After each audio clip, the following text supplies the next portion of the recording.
Well, okay, so here we are out at the BMO Bank at 270 West Continental Road in Green Valley. This is Tony Hall, your friendly Silverado plumber. I have already hydrojetted this line. I right now am about 85 feet out in the outbound to a bullhorn cleanout. And my line here has got a little more of a belly in it than I would like.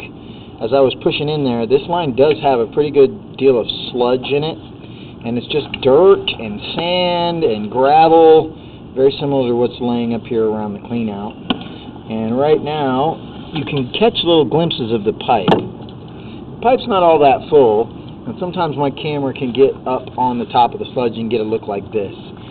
It definitely has more garbage in it than I would like, and as I mentioned, I have already jetted this out, an entire tank of water. I jetted back toward the building, and look, here's a really good view of some of the gravel and sludge. These are 4-inch ABS cleanouts, but that right there looks like it's a terracotta pipe. See this bell housing joiner right here? And if you look at all that gravel, that's not great. That's a lot more than I would like to see in your line. Now, having said that,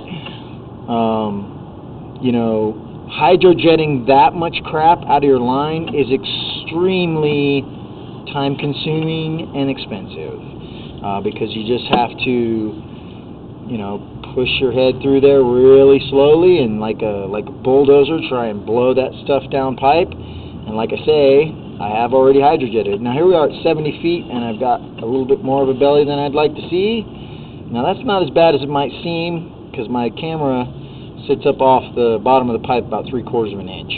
And so that right there is about a 1/2 inch of water is what you're looking in your pipe. That's not too bad right there.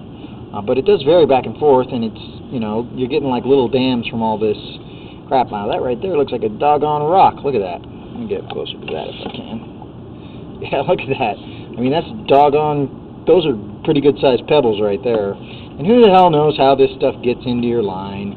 You know, I don't think people are flushing that in the bank toilet, but maybe there was once upon a time a cleanout that was open somewhere. Look at how that sludge is just sliding down.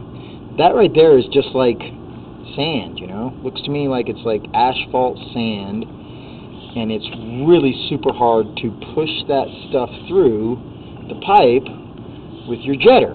Generally what you get happening is just the stuff gets swirled up and it gets turned real fine, and you can see that I'm dragging a trench back through the muck, and then it's sliding back down into the bottom of the pipe. Now, you know, it's not great, it's not ideal, it's not what you would want, but you can see the water does flow here, and you're not having currently any like recurring clogs or issues with the sewer backing up here. So it's one of those sort of ain't broke, don't fix it situations, because frankly the solution of jetting that whole entire line clear, like I mentioned before, would be extremely expensive and time consuming. Here we are at about almost 48 feet, and you can see the water's flowing.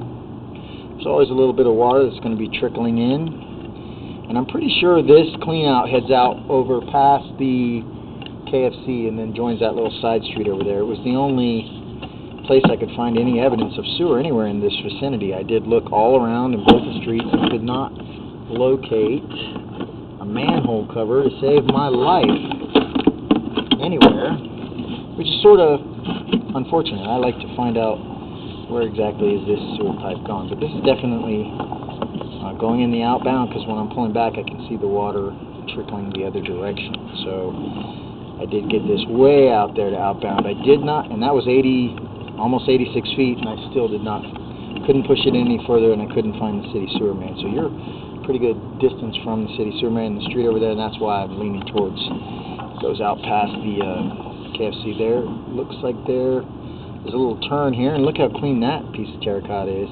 Oh, you know what? That stuff might have been the green subdivision plastic. Look. Yeah, see that right there? If you look at that little edge,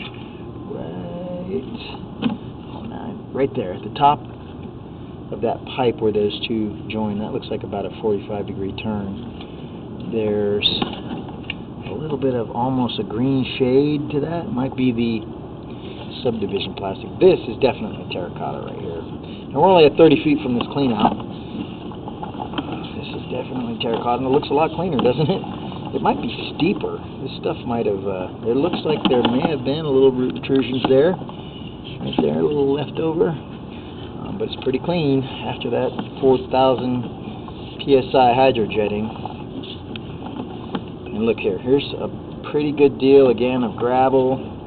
Crap I wouldn't like to see in line. 17, 16, 15 feet from the clean out. But here, that's not too bad. That's pretty clean, 10 feet. And look there, there's a little bit more roots. Not too bad, though. That's not really going to cause any hang-ups at 10 feet from the clean out. This is probably coming from those big eucalyptus trees. And here we are. Now we're at the bottom of this ABS clean out. And it looks like this was added to the terracotta line. See there? So these two cleanouts in the back by the drive-through are not original to the building, and those roots are getting between whatever they used to make their connection. That's not good. Between the terracotta there, see, not too bad. A little bit of roots. Too much. Nothing I would dig the damn thing up for. And here we are dangling and looking down into the clean out. And I didn't put a negative reel on, so that was about 80 feet. If you see, still got 5 feet on the counter, and I'm at ground level. There's a car in the drive-through. That's the drive-through of the BMO Bank. See the ATM? That's the hydro jetter.